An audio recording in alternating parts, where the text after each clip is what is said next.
Glória a Deus. Tem mais ou menos 5 anos que eu ministro monólogos, que é esse teatro de uma pessoa. E todos eles são textos gerados no secreto, de oração, de processos com Deus, muitas vezes dolorosos. Mas o Senhor tem me permitido, pisar em lugares e ministrar. E para concluir, esse que vocês viram é o Mulher Frutífera, que fala do processo de florescer em Deus, E hoje, essa semana eu estava orando, pedindo a Deus, além dos monólogos, eu levo também, ministro a palavra. E eu tenho uma palavra objetiva para complementar aquilo que eu já ministrei hoje. E é algo que Deus me deu e confirmou. Em Gênesis 29, 26 diz assim. Gênesis 29, 26. Labão respondeu: em nossa terra não se costuma dar em casamento a mais nova antes da primogênita. Complete a semana de festa de casamento da primogênita. Depois daremos a você também a outra, pelo trabalho de mais 7 anos que você ainda me servirá. Após enganar seu irmão gêmeo e seu próprio pai, ao receber uma bênção, Jacó ele foge para casa do seu tio. E essa fala aqui é do tio dele chamado Labão. E ele toma ali a bênção da primogenitura de seu irmão e engana o seu pai, que já estava cego, para na hora dele liberar aquela bênção, ele não discernir que era Jacó. E ele estava roubando a bênção de Esaú. E a bênção da primogenitura era um lugar de assumir liderança familiar, espiritual e receber porção dobrada dos bens. E Jacó, como suas atitudes significam o nome dele, enganador. E ele foi ali para a casa de seu tio Labão, com as sementes lançadas do engano na casa de seu pai e com seu irmão. Mas ali na casa de Labão, Deus tratou com Jacó, com esse engano de Jacó. Pois para viver o propósito que Deus tinha com Jacó, ele precisava tratar esse pecado, esse mau costume da vida de Jacó. E depois de um tempo morando ali, Jacó ele desperta interesse por Raquel. E ele desejava se casar com Raquel. A Bíblia diz que ele tratou de trabalhar 7 anos para o seu tio Labão para se casar com Raquel. E a Bíblia diz que aqueles anos se passaram como dias, de tanto que ele a amava. Mas chegou o tempo de Jacó colher as suas sementes. E Jacó colheu a semente do engano. Foi feita a festa de casamento. Imagine, irmãos, foi feita a festa de casamento. A Bíblia diz que foi feito um banquete. E Labão convidou os homens, o povo, para um banquete. Imagina a Raquel lá bonitinha de noiva. Chegou no momento do casal estar junto. O que Labão fez? Mandou Lia. E Jacó foi descobrir de manhã. A semente do engano já começou a ser lançada ali. Jacó colhendo. No dia seguinte, Jacó descobriu que estava com a noiva errada. Eu já li esse texto diversas vezes, mas quando eu parei para perceber isso aqui, eu digo, uma mulher que vence, ela tem amizade, intimidade, conhece a Deus. Por quê? Casamento, o casamento, a festa é um sinal público da aliança estabelecida entre o casal, Mas muitos são como Raquel. Demonstram ter aliança com Deus, demonstra cantando em público, orando em público, fazendo diversas coisas que aparentemente demonstra que tem uma aliança com Deus. Mas, como Raquel, não desfruta da intimidade com Deus. Que intimidade seria essa com Deus, Meca? Do secreto. Entrar no quarto, fechar a porta, você e ele. Então, como Raquel, muitas mulheres têm sido roubadas da sua intimidade pessoal com Deus. Onde estava Raquel diante daquela troca, daquele engano? A Bíblia não mostra. Onde estava Raquel? E em Mateus 7, 21 ou 23 diz que nem todo aquele que diz Senhor, Senhor entrará no reino dos céus, mas somente aquele que faz a vontade do Pai. Muitos dirão, Senhor, em teu nome eu expulsei demônios, eu falei em novas línguas, mas ele disse, afasta-te de mim. Vocês que não praticam a iniquidade, não fazem a vontade do Pai. Então não é simplesmente fazer coisas para Deus, mas é necessário conhecer. E conhecer, a palavra conhecer, em Mateus 7, do 21 ao 23, ela está ligada a mais do que um conhecimento de saber uma informação sobre Deus, mas é ter um relacionamento íntimo e profundo. Então a minha pergunta para você, mulher, homem que está aqui nessa tarde, né? Como está o seu relacionamento com Deus? Quando falamos em mulheres que vencem, né? É o título que estava na imagem que eu recebi. As mulheres que vencem do padrão do mundo é diferente, né? É aquela mulher que faz, acontece, Mulher Maravilha, dá conta de tudo, linda, maravilhosa, trabalha fora, cuida dos filhos. Mas no padrão de Deus, a mulher que vence é aquela que aprendeu o seu lugar em Deus. Que é qual, Bianca? É esse aqui, ó. A mulher que vence é na sua intimidade com Deus. Eu falo muito disso porque quando eu aprendi essa importância da intimidade com Deus, do devocional com Deus, irmãs, a vida de vocês não é a mesma. Quando eu passei por todo aquele problema de questões da minha casa e desequilíbrios, que até hoje há, né? Não há 100% ainda, mas até hoje há. Mas Deus me deu estratégias para aprender a lidar. Através de quê? Da oração. Aqui tem culto de oração? Então, irmã, vem pro culto de terça-feira. Sabe o que eu fazia? Às vezes não estava com força nem para ir para a igreja, mas eu ia sentar e ficava só chorando. No culto da intercessão, que é às quartas de manhã lá na igreja, ficava lá, quietinha. Não tinha nem palavra, só chorava. Falava, Jesus me dá força, Jesus me dá força. Aí vinha alguém, Deus usando alguém. Seja forte e corajosa, igual Josué. Falei, Jesus, mas só isso você vai falar? Tem que tirar força de onde? Ele falava, seja forte e corajosa. Ele falava, joelhos firmes.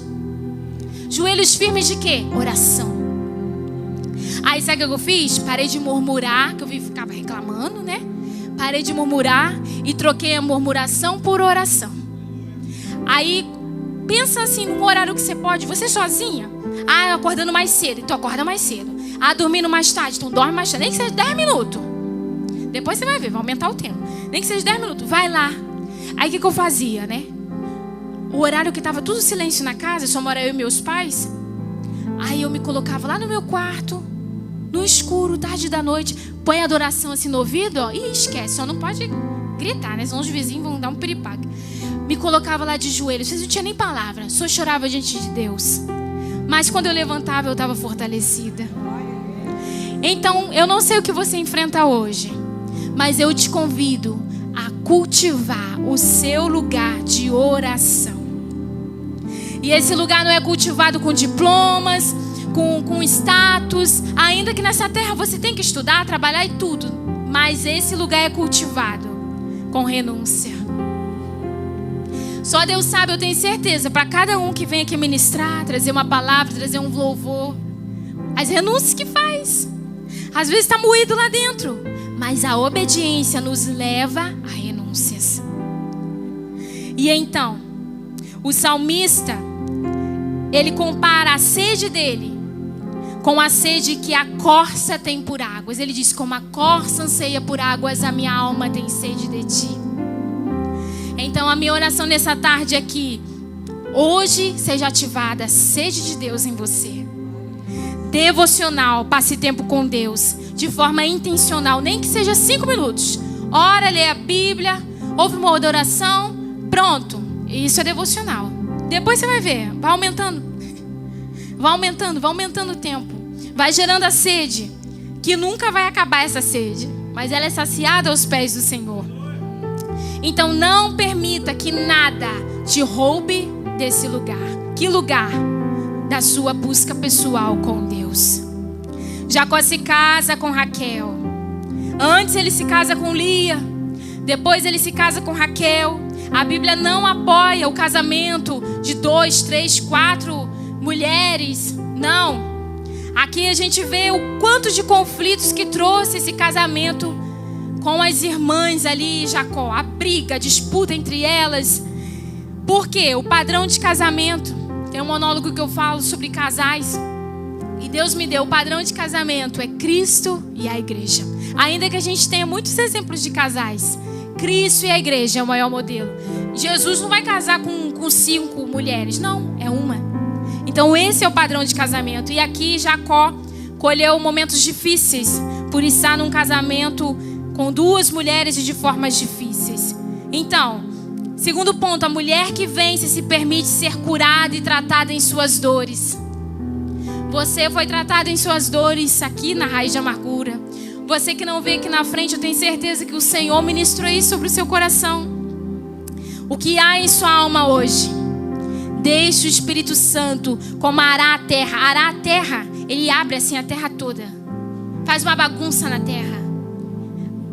Arar a terra do nosso coração dói, para revelar tudo aquilo que precisa ser revelado. Mas depois é tratado. E não há melhor lugar que ser tratado pelo Senhor. Se confessarmos os nossos pecados, Ele é fiel e justo para perdoar e purificar. Confesse as suas dores ao Senhor. Apareceu uma raiz ali de amargura, uma sementinha que está começando. Vai lá no seu quarto e vai confessar ao Senhor. Senhor, está aparecendo isso. Faz o arado, Senhor, antes que enraize. Então, a mulher que vence se permite ser tratada em suas dores. Último ponto, ela não sai do propósito. Chega um tempo em que Jacó ele decide seguir sua vida. Ele já estava há anos morando ali com seu sogro. Já tinha tido vários filhos. Os mais conhecidos que a gente lembra, né, de José. E tudo aquilo que Deus fez através de José. E chegou um ponto que Jacó queria ir embora. E a Bíblia diz que ele desejava cuidar de sua família. Mas Labão descobriu, através de adivinhações, que a casa dele estava sendo abençoada por causa de Jacó. E é interessante o que ele oferece a Jacó. Ele oferece a Jacó o salário que ele quisesse para ele poder ficar. E Jacó fala: não, eu quero cuidar da minha família. Labão foi um treinamento para Jacó aprender a ser honesto. E Labão tentou segurar Jacó de viver aquilo que Deus desejava sobre ele. Uma mulher que vence, ela conhece ao Senhor, busca e cultiva seu relacionamento com Deus diariamente. Ela se permite ser tratada, curada por Deus, e essa mulher não sai do seu lugar, do seu propósito. Para o que Deus te chamou? Eu sou mãe. Seu propósito então é treinar esses filhos aí para impactar a nação. Eu sou dona de casa.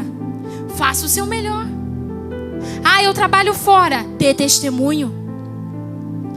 Qual é o seu chamado? Todos nós temos. E o maior deles é o quê? Levar o evangelho de Cristo. Seja na nossa família, seja nos lugares que trabalhamos ou passamos. E Satanás, ele é como Labão. Ele tentará te oferecer um salário. Não, fica aqui. Que é tão bom. Pra que você vai fazer isso? Se cansa à toa, bobo. Satanás quer te colocar ali no lugar cômodo. Não, você já faz tanto na igreja. Vai fazer mais um negócio na igreja pra quê? Vai morar na igreja agora, é? Ele te oferece o salário para te manter na comodidade. Mas não pare diante das propostas de Satanás. Não saia do lugar do propósito de Deus na sua vida. A direção do seu caminhar é a obediência.